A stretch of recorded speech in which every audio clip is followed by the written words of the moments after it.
बिस्मिल्लाहिर्रहमानिर्रहीम बिस्मिल्लाहिर्रहमानिर्रहीम। अस्सलाम वालेकुम माय डियर स्टूडेंट्स, उम्मीद करता हूँ आप लोग खैरियत से होंगे और मज़े में होंगे। वेलकम करता हूँ वाइट चाक अकेडमी के एक और ज़बरदस्त लेक्चर के साथ। तो अगर अभी तक आपने चैनल को सब्सक्राइब नहीं किया तो सब्सक्राइब कर दीजिएगा और अपने दोस्तों के साथ भी शेयर कर दीजिएगा। और आज का जो हमारा टॉपिक है वो है गैसेस से, and that is Avogadro law. Avogadro law का मैं थोड़ा सा आपको ये बता दूं कि इसमें जो डिफरेंट चीज़ें हैं वो हमने क्या पढ़नी है। एक तो इसके जो टू स्टेटमेंट्स हैं उसको हमने देखना है। दूसरा फिर इसमें जो फर्स्ट स्टेटमेंट है उसको भी जस्टिफाई करना है, सेकंड स्टेटमेंट को भी जस्टिफाई करना है, और फिर थर्ड में हमने एक रिलेशन डेवलप करना है कि मोल, मास और वॉल्यूम का आपस में रिलेशन क्या होता है। तो ये कुछ चीज़ें मैं यहाँ पे मतलब ये है कि आपके साथ अभी डिस्कस करूँगा। तो सबसे पहले जो हमारे पास इसकी जो स्टेटमेंट आती है उससे पहले हम एक चीज़ को डिस्कस कर लेते हैं कि अगर आपसे कोई पूछेगी मतलब ये स्टेटमेंट है लेकिन ये लॉ एप्लीकेबल कहाँ पे है, तो सबसे पहले इसकी मतलब ये है कि एलिजिबिलिटी है कि कहाँ पे इसको हम अप्लाई कर सकते हैं। उसके बाद फिर हम सेकंड जो बात करते हैं वो ये है कि हमारे पास इसका स्टेटमेंट क्या है। तो देखिए, जिस तरह हम पहले बात करते थे कि हमारे पास जो बॉयल लॉ था, तो बॉयल लॉ में आप लोगों ने देखा होगा कि हमने कहा कि यहाँ पे टेम्परेचर हमारे पास कांस्टेंट होता है। फिर हमने चार्ल्स लॉ को देखा, तो चार्ल्स लॉ में हमारे पास हमने कहा कि इसमें हमारे पास प्रेशर कांस्टेंट होता है। तो अब जो हम पढ़ते हैं कि एवोगैड्रो लॉ, तो एवोगैड्रो लॉज में हम बात करते हैं कि यहाँ पे हमारे पास प्रेशर और टेम्परेचर दोनों कांस्टेंट है। क्या है? कांस्टेंट है। तो मतलब यह है कि अगर हम किसी गैस के लिए ये लॉ पढ़ेंगे तो इसमें ज़रूरी है कि हमारे पास जो प्रेशर और टेम्परेचर होगा वो दोनों कांस्टेंट रहेंगे। क्या रहेंगे? कांस्टेंट रहेंगे। अब हम चलते हैं जो है ना इसके पहले डिफिनेशन की तरफ कि at a constant temperature and pressure. देखिए, at a constant temperature and pressure जो इसका डिफिनेशन है कि अगर कांस्टेंट है टेम्परेचर और प्रेशर तो volume of a gas is directly proportional to the molecules. तो हमारे पास जो वॉल्यूम है वो डायरेक्टली प्रोपोर्शनल है to the number of molecules. अब यहाँ पे ये मैंने मतलब लिख दिया है, लेकिन मैं अगर आपको बताऊं कि मॉलिक्यूल्स आर स्लेश, आप कहेंगे कि नंबर ऑफ मोल्स। अब इन दोनों के कैसे बराबर है यही हमने मतलब यहाँ पे इसमें मालूम करना है। तो देखिए, अब हमारे पास जो स्टेटमेंट है तो अकॉर्डिंग टू द स्टेटमेंट इसका जो मैथमेटिकल फॉर्म बनता है, तो मैथमेटिकल फॉर्म ये आ गया हमारा। मैथमेटिकली हम कहते हैं कि V is directly proportional to N। अब N हमारे पास क्या है? तो N हमारे पास है नंबर ऑफ मोल। ठीक है, अब N हमारे पास अगर नंबर ऑफ मोल है तो ये मॉलिक्यूल के कैसे बराबर है। तो स्टेटमेंट से ही मैं आपको यहाँ पे बता दूंगा कि हमारे पास जो n नंबर ऑफ मॉलिक्यूल होता है ये बराबर होता है n इंटू Na। तो मतलब ये है कि ये हमारे पास इसके बराबर प्रोपोर्शनलिटी के जितने हमारे पास मोल्स होंगे उतने उसमें मॉलिक्यूल्स होंगे। जिस तरह हम कहते हैं कि एक मोल में हमारे पास 1 एवोगैड्रो नंबर ऑफ मॉलिक्यूल्स है, तो अगर हम नंबर ऑफ मोल्स को इंक्रीज करेंगे तो ऑटोमेटिकली मॉलिक्यूल इंक्रीज होंगे।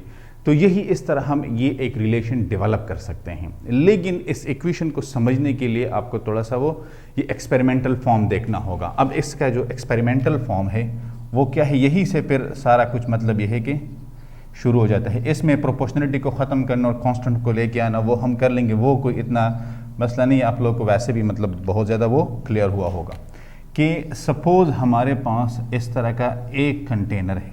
ठीक है, अब इस कंटेनर में हमारे पास यहाँ पे एक मूवेबल पिस्टन है। क्या है? मूवेबल पिस्टन है, और इसके अंदर हमारे पास गैस पार्टिकल्स हैं। क्या है? गैस पार्टिकल्स हैं। यहाँ पे जो सबसे पहले हम बात करते हैं कि हम प्रेशर को एंड टेम्परेचर को कांस्टेंट रखेंगे। ये तो हमने कर दिया कांस्टेंट। अब हम सपोज करते हैं कि इसमें हम नंबर ऑफ मोल को, ठीक है, इंक्रीज कर रहे हैं। क्या कर रहे हैं? इंक्रीज कर रहे हैं। तो जब नंबर ऑफ मोल इंक्रीज होंगे मतलब यह है कि ये 6 पार्टिकल्स है, आपने इसमें सपोज 2 पार्टिकल और इंसर्ट कर दिए, ये दोनों। तो इसके साथ क्या होगा, इसके साथ इसी स्पेस में जो कोलिजन होगा वो इंक्रीज होगा। वो क्या हो जाएगा, वो इंक्रीज हो जाएगा। ऑब्वियसली पहले हमारे पास कितने पार्टिकल्स थे, पहले हमारे पास थे 6 पार्टिकल्स, हमने इसमें 2 पार्टिकल्स मोर ऐड किए, अब ये टोटल 8 पार्टिकल्स। तो 8 पार्टिकल्स में जो नंबर ऑफ कोलिजन है वो इंक्रीज हो जाएगा, क्योंकि पहले हमारे पास जितना स्पेस था उसमें 6 पार्टिकल्स थे, अब उसी स्पेस में हमने 8 पार्टिकल्स ऐड कर दिया। अब 8 पार्टिकल्स के दरमियान जो कोलिजन होगा वो इंक्रीज होगा। तो जब कोलिजन इंक्रीज होता है तो आपको पता है कि ये कोलिजन क्या करता है, ये प्रेशर एग्जर्ट करता है, ये प्रेशर क्रिएट करता है। तो यहाँ पे प्रेशर इंक्रीज होगा। अब हम यहाँ पे कह रहे हैं कि हमारे पास तो प्रेशर और टेम्परेचर कांस्टेंट है, तो अब हम क्या करेंगे, अब इसके लिए क्या है, ये हमारे पास हमने इस पिस्टन को मूवेबल रखा है। तो जब इस पिस्टन को हमने मूवेबल रखा है तो लिहाजा जैसे ही ये प्रेशर इंक्रीज होगा, ये पिस्टन सिमुल्टेनियसली जब हम नंबर ऑफ मोल्स ऐड करेंगे उसके साथ ही ये पिस्टन अपवर्ड मूव करता है, ठीक है, कम डाउन नहीं, अपवर्ड मूव करता है। तो जब अपवर्ड मूव करता है तो इट मीन कि यहाँ पे वॉल्यूम ज़्यादा हो गई। अब जब वॉल्यूम ज़्यादा होगा तो वो कोलिजन जो स्ट्राइकिंग थी वो सारी चीज़ें अपनी जगह पे कांस्टेंट रहेगी, मतलब उसमें चेंज नहीं आया, क्योंकि आपने वॉल्यूम प्रोवाइड कर दिया। फॉर एग्जांपल गाड़ी की सीट है, ठीक है, 3 बंदे उस पर आ सकते हैं, 3 बंदे बैठे हुए हैं, आपने चौथा बंदा वहाँ पे ऐड कर दिया। ऑब्वियसली चौथा बंदा इनको पुश करेगा तो वहाँ पे सबके दरमियान एक प्रेशर क्रिएट होगा, एक बर्डन क्रिएट होगा। अब आपने क्या कर दिया, आपने सपोज उसके लिए वहाँ पे कोई चौकी या कुछ टेबल कुछ इस तरह की कोई चीज़ मैनेज कर दी कि उसके साथ रख दिए, ठीक है। सपोज गाड़ी नहीं, हम सोफे की बात कर लेते, क्योंकि गाड़ी में पॉसिबल नहीं होता तो हम सोफे की बात कर लेते। वहाँ पे अपने साइड पे उसके लिए एक सिंगल सीट लगा लिया, अब वो बंदा वहाँ पे बैठ गया। अब लिहाजा वॉल्यूम इंक्रीज हो गया है तो प्रेशर अपनी जगह पे जो पहले से था वही रहा है, मतलब कि जो 3 बंदे बैठे हुए थे वो 3 ही बैठ गए और चौथे बंदे को आपने मतलब यह है कि एक्स्ट्रा स्पेस दे दिया, तो वहाँ पे एडजस्ट हो गया। अब हुआ क्या, ये जो आपने बंदा इसमें ऐड किया है ये है आपके नंबर ऑफ मोल्स, ठीक है, आपकी क्वांटिटी है। तो क्वांटिटी इंक्रीज करने के साथ क्या हुआ, क्वांटिटी इंक्रीज करने के साथ वॉल्यूम भी आपने इंक्रीज किया, तो लिहाजा प्रेशर और टेम्परेचर कांस्टेंट रहा, क्योंकि कोलिजन होंगे, स्ट्राइकिंग होगी तो टेम्परेचर के भी मतलब बढ़ने के चांसेस होते हैं। तो लिहाजा आपने स्ट्राइकिंग और कोलिजन को इंक्रीज होने ही नहीं दिया, लिहाजा आपने प्रेशर और टेम्परेचर दोनों को कांस्टेंट रखा और वॉल्यूम को इंक्रीज किया। ये इसमें बेसिकली इस स्टेटमेंट में ये जो मैथमेटिकल फॉर्म है ना, उसके लिए ये बहुत ज़्यादा ज़रूरी है कि ये आपके माइंड में ये चीज़ आ जाए। तो लिहाजा जब हमने नंबर ऑफ मोल को इंक्रीज़ किया तो नंबर ऑफ मोल इंक्रीज़ करने के साथ क्या हुआ, वॉल्यूम भी इंक्रीज हुआ, वॉल्यूम भी इंक्रीज हुआ। कैसे इंक्रीज हुआ, तो आपने यहाँ पे मूवेबल पिस्टन रखा है, आपने यहाँ पे मूवेबल पिस्टन रखा है, तो मूवेबल पिस्टन ने आपको वॉल्यूम इंक्रीज करके दे दिया है, ठीक है। अच्छा, अब हम इसी अपने जो मैथमेटिकल फॉर्म है इसको थोड़ा सा आगे लेके चलते हैं। तो इसको हम आगे कैसे मतलब ये कि लेके जाएंगे, लिहाजा हम कहते हैं कि हमारे पास ये जो v is directly proportional to n है, तो हम कह सकते हैं कि v is equal to K n। अब k क्या है, तो k आपको पता है कि प्रोपोर्शनलिटी कांस्टेंट है हमारे पास, क्या है, प्रोपोर्शनलिटी कांस्टेंट है हमारे पास, तो ये आ गया प्रोपोर्शनलिटी कांस्टेंट, ठीक है। अब हम यहाँ पे बात करते हैं, एक सेकंड कंटेनर ले लेते हैं, उस कंटेनर में भी हम कहते हैं कि ये हमारे पास सपोज सेकंड कंटेनर है, ठीक है। यहाँ पे भी हमारे पास गैस पार्टिकल्स है, यहाँ पे हम कहते हैं कि n नंबर ऑफ मोल्स और ये वॉल्यूम। अगर हम नंबर ऑफ मोल इंक्रीज करेंगे वॉल्यूम ऑटोमेटिकली इंक्रीज होगा, लिहाजा वो चीज़ हम यहाँ पे डिस्कस कर चुके हैं, दोबारा करने की ज़रूरत नहीं है। तो यहाँ पे अब क्या होगा, सपोज हमने इसको कहा कि ये हमारा n1 है और ये हमारा v1 है, तो इसका मतलब ये है कि ये हमारा इनिशियल स्टेज है, मैंने IS लिखा, इनिशियल स्टेज। अब हम इसको लेके आते हैं n2 पे और ये आ गया v2, तो ये हमारा आ गया है फाइनल स्टेट। क्या, फाइनल स्टेट, इनिशियल स्टेट और फाइनल स्टेट। अब हम इसी इक्वेशन को यहाँ पे दोबारा लेके आते हैं, इसी इक्वेशन को, तो हम कहते हैं कि v is equal to kn। तो हम कहेंगे कि यहाँ पे v1 is equal to kn1, ये हमारा आ गया initial stage, divided by v2 is equal to N2 और ये हमारा आ गया है फाइनल स्टेट। तो के एक दूसरे के साथ क्रॉस हो गए, तो जो नेट रिजल्ट है कि V1 divided by V2 is equal to N1 divided by N2 divided by N2। लेकिन अगर प्रेशर और टेम्परेचर क्या होंगे, वो दोनों कांस्टेंट रहेंगे तब। तो ये हमारा आ गया है मैथमेटिकल फॉर्म इस लॉ का। ठीक है, यहाँ पे ये हमारा मैथमेटिकल फॉर्म कंप्लीट हो जाता है कि किस तरह V1 by N1 and V1 by V2 N1 by N2 ये किस तरह आपस में बराबर होते हैं। तो ये इस तरह कि ये किसी भी सिस्टम की इसकी खासियत ये है कि आप उस सिस्टम के ये इनिशियल स्टेज भी आपको बताता है कि जब आपने चेंज नहीं लेके आए थे, आपने ज़ीरो से स्टार्ट लिया, वहाँ पे आपके पास जो n नंबर ऑफ मोल्स थे, जो पार्टिकल्स थे सपोज 6 थे, और वहाँ पे उसका जो वॉल्यूम था, हम यहाँ पे ये एज्यूम कर सकते हैं कि मतलब 6 है और वॉल्यूम इसका 1 dm³ था। अब आपने क्या किया, आपने इसको चेंज कर दिया, यहाँ पे इस केस में आपने इसको सपोज 12 कर दिया, ये आपके पास आया 2 dm³। तो मतलब ये है कि इनिशियल और फाइनल दोनों स्टेजेस के आपको ये डिफ्रेंशिएशन बताता है कि दोनों स्टेजेस में आपके पास क्या हुआ है। ये इसकी मतलब बहुत बड़ी खासियत है। अब यहाँ पे हम थोड़ा सा जो बात करेंगे कि अगर हम कहेंगे कि आपको कहा जाए कि चलो एक रिलेशन है कि हमारे पास 1 मोल में कितने पार्टिकल्स होते हैं। ठीक है, 1 मोल में कितने पार्टिकल्स होते हैं, तो हम कहते हैं कि 1 मोल में हमारे पास 1 एवोगैड्रो नंबर ऑफ पार्टिकल्स होते हैं, लेकिन उसमें वॉल्यूम कितना होता है, तो STP पे 22.414 dm³ इसमें वॉल्यूम होता है। लिहाजा ये तो 22.414 dm³ में इतने पार्टिकल्स है, तो 1 dm³ में कितने पार्टिकल्स होंगे, ये अगर आपसे वो कोई क्वेश्चन पूछ लेता है, तो इस क्वेश्चन को समझने से पहले हमारे लिए ज़रूरी है कि हम एक रिलेशन को यहाँ पे समझने की कोशिश करें। लेकिन उस पे जाने से पहले आप इसका स्क्रीनशॉट ले लें, मैं आपको सेकंड स्टेटमेंट करवाता हूँ। ठीक है, या अगर हम यहाँ पे देखें तो हमारे पास थोड़ा सा स्पेस तो है, लेकिन ये कम पड़ जाएगा। हम सेकंड स्टेटमेंट को कर लेते हैं। सेकंड स्टेटमेंट के बाद फिर हम जाते हैं मैथमेटिकल फॉर्म की तरफ, जहाँ पे हम ये सारे जो मैंने आपसे क्वेश्चन पूछा इसको भी हम उसमें कवर कर लेंगे। ठीक है, तो आप इसका स्क्रीनशॉट लें।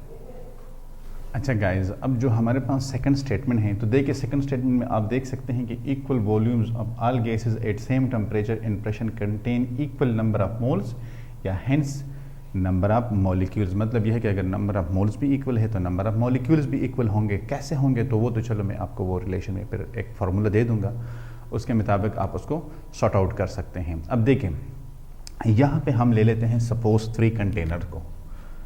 एक कंटेनर हमारे पास ये आ गया, एक कंटेनर हमारे पास ये आ गया, और एक कंटेनर हमारे पास ये आ गए। ठीक है, अब इन तीनों कंटेनर को अगर हम इस पे नज़र डालें तो इसमें डिफरेंट गैसेस हैं। इसमें O2 है, इसमें O3 है, और इस पे कार्बन मोनोऑक्साइड है। अब हम कहेंगे कि हमारे पास इसका जो वॉल्यूम है वो लीटर में है, इसका भी वॉल्यूम लीटर में है, और इसका भी वॉल्यूम लीटर में है। हम कहते हैं कि according to the Avogadro law कि जब आइडियल गैस में हमारे पास जो वॉल्यूम ऑफ कंटेनर होता है, देखें, in case of ideal gas volume of container is volume of gas. लेकिन ये सिर्फ in case of ideal gas होता है कि हमारे पास जो वॉल्यूम ऑफ कंटेनर होता है वही हमारे पास वॉल्यूम ऑफ गैस होता है। तो लिहाजा हम कह सकते हैं कि ये अगर हम इसको कर ले कि VO2 वॉल्यूम ऑफ इस गैस का, तो ये हमारे पास वॉल्यूम ऑफ कंटेनर है। सिमिलरली वॉल्यूम ऑफ O3 तो ये VL है। यहाँ पे हम कहें कि CO तो ये भी VL है। मतलब ये है कि जो वॉल्यूम ऑफ गैस है वही हमारे पास वॉल्यूम ऑफ द कंटेनर है। अब ये तो कंडीशन है हमारे पास, लेकिन ये किस पॉइंट पे है। अब ये हम यहाँ पे कर लेते हैं कि ये 3 कंटेनर्स हैं, लेकिन इसका जो प्रेशर और टेम्परेचर है वो कांस्टेंट है। क्या है, प्रेशर और टेम्परेचर को हमने कांस्टेंट रखा हुआ है। मतलब ये कि ना हम प्रेशर को इंक्रीज होने दे रहे हैं, ना हम टेम्परेचर को इंक्रीज होने दे रहे हैं, ना डिक्रीज होने दे रहे हैं। ठीक है, अब हम कहेंगे कि equal volume of all gases, तो equal volume is equal to equal number of moles. देखें यहाँ पे हम कहेंगे कि equal volumes is equal to equal number of moles. मतलब यह है कि ये हमारे पास आगे है इक्वल वॉल्यूम, ठीक है, ये हमारे पास आगे इक्वल वॉल्यूम्स, तो ये इक्वल नंबर ऑफ मोल्स के बराबर है। अब कैसे बराबर है, तो आपको ये फॉर्मूला आना चाहिए कि n is equal to n into NA। ठीक है, अब यहाँ पे ये जो n है ये नंबर ऑफ पार्टिकल्स है, क्या है, नंबर ऑफ पार्टिकल्स है, ये अवोगाड्रो नंबर है और ये नंबर ऑफ मोल्स है। तो अगर हमारे पास वॉल्यूम इक्वल है, ठीक है, तो नंबर ऑफ मोल इक्वल है, तो अगर नंबर ऑफ मोल इक्वल है तो ऑब्वियसली पार्टिकल्स भी हमारे पास सेम आएंगे। तो इसके ये है कि equal volume of all gases at same temperature and pressure contain equal number of moles hence molecule. तो अगर नंबर ऑफ इक्वल वॉल्यूम्स तो इक्वल नंबर ऑफ मोल्स, तो अगर नंबर ऑफ मोल्स इक्वल है तो ऑटोमेटिकली नंबर ऑफ मॉलिक्यूल्स भी equal होंगे। ये हमने यहाँ पे एक रिलेशन को डेवलप किया। अब इसी रिलेशन को हम आगे थोड़ा सा और जस्टिफाई कर लेते हैं। कैसे जस्टिफाई करते हैं, तो हम एक रिलेशन पढ़ लेते हैं। वो रिलेशन क्या है, हम कहते हैं कि mole mass volume relationship for gases, relationship for gases, ये एक रिलेशन है हमारे पास। अब इस अकॉर्डिंग टू दिस रिलेशन हम कहते हैं कि हमारे पास 1 मोल 1 एवोगाड्रो नंबर के बराबर होता है, लेकिन इसका जो मोलर वॉल्यूम है वो हमारे पास कितना है। ठीक है, अब देखें, हम कहते हैं कि 1 मोल 1 एवोगाड्रो नंबर के बराबर होता है। तो 1 मोल में जो 1 मोल का जो वॉल्यूम होता है उसको हम कहते हैं मोलर वॉल्यूम। क्या कहते हैं, मोलर वॉल्यूम। और मोलर वॉल्यूम कितना है, ये 22.414 डीएम क्यूब है, 22.414 डीएम क्यूब है। मोलर वॉल्यूम की जगह आप वीएम भी लिख सकते हैं। मेरे कहने का मतलब ये है कि एसटीपी पे 1 मोल में हमारे पास इतना वॉल्यूम होता है, इतना वॉल्यूम होता है, और इस वॉल्यूम में हमारे पास 1 एवोगाड्रो नंबर ऑफ पार्टिकल्स होते हैं, जो कि 6.023 × 10⁻23। 1 एवोगाड्रो नंबर, मैंने 1 पार्टिकल की बात नहीं की, ठीक है। 1 एवोगाड्रो नंबर, तो 1 एवोगाड्रो नंबर कितना है, 1 एवोगाड्रो नंबर है 6.023 × 10⁻23। इतने पार्टिकल्स होते हैं। अब कैसे, हम सपोज करते हैं कि हमारे पास सपोज ये बैलून है, इसमें 3 डिफरेंट गैसेस इस्तेमाल हुए हैं। H2 भी है, O2 भी है एंड CO2 है। ये 3 डिफरेंट गैसेस हैं। अब हम बात करते हैं STP पे, किस चीज़ पे, स्टैंडर्ड टेम्परेचर एंड प्रेशर पे। हम कहते हैं कि प्रेशर कितना है, 1 atm है, इसकी मैं बात कर रहा हूँ, ठीक है, फॉर दिस वन। वॉल्यूम कितना है, 22.414 DM cube. Number of mole कितने हैं, तो ये होंगे हमारे पास 1 मोल। कितना, 1 मोल। तो मास कितना है, मास है 2.015 ग्राम। तो फिर इसमें नंबर ऑफ पार्टिकल्स कितने होंगे, तो 1 एवोगाड्रो नंबर है। अब देखें इस रिलेशन, अब ये इसके लिए है, ठीक है, मैं इसके लिए करता हूं। तो प्रेशर कितना है, 1 atm, ठीक है। वॉल्यूम कितना है, 22.414 डीएम क्यूब। तो फिर हमारे पास नंबर ऑफ मोल 1 मोल। तो मास कितना है, तो इसका जो है ऑक्सीजन का 32 ग्राम है। कितना है, 32 ग्राम है। सिमिलरली अब मैं इसके लिए करूँ, प्रेशर 1 atm, वॉल्यूम हमारे पास 22.414 डीएम क्यूब, तो नंबर ऑफ मोल 1 मोल, और फिर हमारे पास मास कितना है, तो CO2 का 44 ग्राम है। ये अब देखें, ये हमने एक रिलेशन डेवलप किया। अब अकॉर्डिंग टू दिस रिलेशन हम कहते हैं कि 1 मोल, ये डिफरेंट गैसेस का हमने ले लिया है, सबका जो देखें मोल, मास और वॉल्यूम। सपोज मैंने कहा कि ये 1 मोल है, इसका मास हाइड्रोजन के लिए कर रहा हूँ 2.015 ग्राम है, और वॉल्यूम इसका है 22.414 dm³। अब इस रिलेशन को मैं ऐसे कर सकता हूँ कि अगर मैं कहूँ कि मेरे पास सपोज हाइड्रोजन है, मैं कहता हूँ 2.015 ग्राम, 6.023 इंटू 10⁻23, 1 मोल 22.414 dm³। ये मैंने एक रिलेशन डेवलप किया। क्या किया? एक रिलेशन डेवलप किया कि मेरे पास यहाँ पे ये आ गया है मास, ये आ गया है एवोगैड्रो नंबर, ये आ गया है n, और ये आ गया है वॉल्यूम। ठीक है, सिमिलरली मैं ऑक्सीजन के लिए कर लेता हूँ O2, तो ये मेरे पास है 32 ग्राम, 1 एवोगैड्रो नंबर, 1 मोल 22.414 dm³। अब देखें यहाँ पे अगर आप इनको देखें, इसको देखें और इसको देखें, अगर आप इस वैल्यू को छेड़ेंगे 2 करेंगे तो ये भी 2 हो जाएगा और ये भी 2 हो जाएगा। ठीक है, तो जब आप नंबर ऑफ मोल को इंक्रीज करेंगे तो आपके पास क्या होगा? आपके पास automatically number of particle increase होंगे। क्या होंगे? नंबर ऑफ पार्टिकल इंक्रीज होंगे। तो यहाँ पे हम ये बात कर सकते हैं कि हमारे पास मास डिफरेंट हो सकता है। देखिए मास डिफरेंट हो सकता है, ये इसको देखें, लेकिन पार्टिकल सेम है, पार्टिकल्स सेम है। कैसे? इसका मैं आपको एक और मतलब यह है कि साथ में बता देता हूँ। उस साइड पे हम एक एग्जांपल ले लेते हैं, यहाँ पे हम एक एग्जांपल ले लेते हैं और उस एग्जांपल से हम देखते हैं कि ये कैसे बराबर हो जाता है। फॉर एग्जांपल हम यहाँ पे कहते हैं कि हमारे पास 1 dm³ अब H2, हम कहते हैं कि 1 dm³ ऑफ H2, इसका वॉल्यूम कितना है? इसका जो मास है STP पे, H2 गैस 8, STP 0.0899 ग्राम।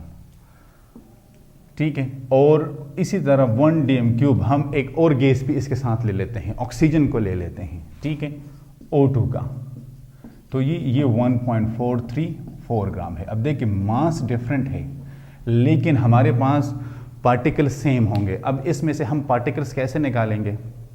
देखिए हम कहते हैं मैं कहूँगा कि नंबर ऑफ, क्या निकाले हम कि number of molecules in 1 dm³, number of molecules in 1 dm³। तो यहाँ पे मैं कहूँगा कि हमारे पास एक मोल में कितने वॉल्यूम कितना होता है? तो हम कहते हैं कि 22.4 dm³ is equal to 1 mole, is equal to 1 mole. Gases की हम बात कर रहे हैं, इज इक्वल टू 1 मोल।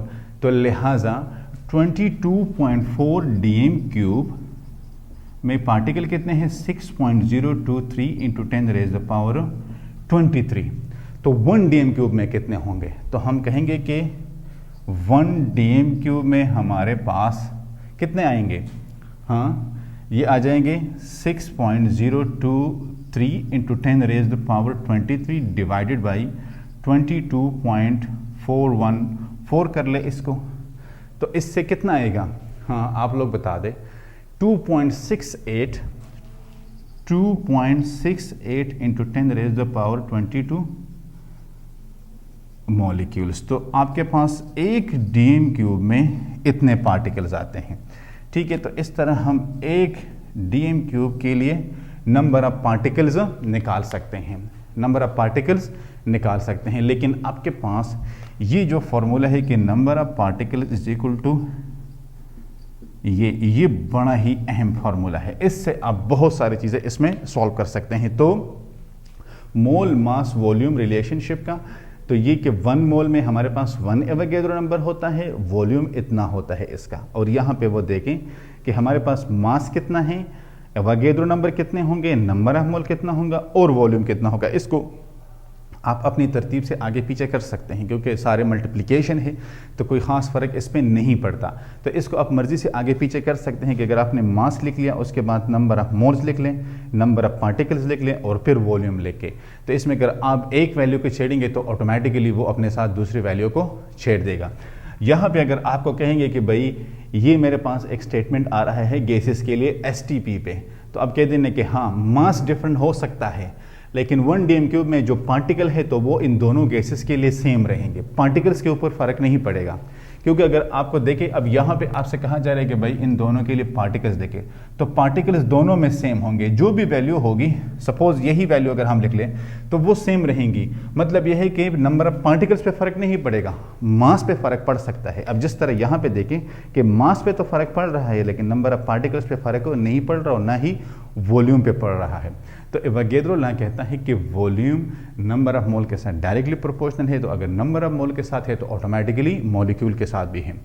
ठीक है, तो क्योंकि नंबर ऑफ मोल और मॉलिक्यूल्स आपस में डायरेक्टली प्रोपोर्शनल है, तो लिहाजा यहाँ पे हम ये बात करते हैं कि अगर आप नंबर ऑफ मोल को चेंज करेंगे तो मॉलिक्यूल्स ऑटोमेटिकली आपके साथ चेंज हो जाएंगे। और फिर एक्सपेरिमेंटल वेरिफिकेशन में आप ये जो है ना वो साथ में दे सकते हैं कि STP पे मेरे पास ये चीज़ें हो रही है। ठीक है, तो guys it was all about the Avogadro law. उम्मीद करता हूँ आपको थोड़ा सा क्लियर हुआ होगा। फिर भी अगर कहीं पे कोई कन्फ्यूजन है तो कमेंट्स एरिया में लिख लें, अपने दोस्तों के साथ शेयर करना ना भूलिएगा और चैनल को सब्सक्राइब ज़रूर कर दीजिएगा। इंशाल्लाह मुलाकात होगी नेक्स्ट लेक्चर में, तब तक के लिए अल्लाह हाफिज़।